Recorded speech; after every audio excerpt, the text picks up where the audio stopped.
أعوذ بالله من الشيطان الرجيم. بسم الله الرحمن الرحيم.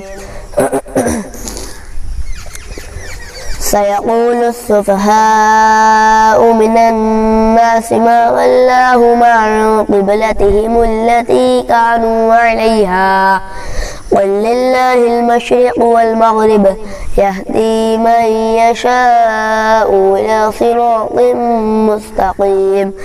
وكذلك جعلناكم أمة وسطا لتكونوا شهداء على الناس ويكون الرسول عليكم شهيدا. وما جعلنا القبلة التي كنت عليها إلا لنعلم من يتبع الرسول ممن ينقلب على عقبيه. وإن كانت لكبيرة إلا على الذين هدى الله وما كان الله ليضيع إيمانكم إن الله بالناس لرؤوف رحيم.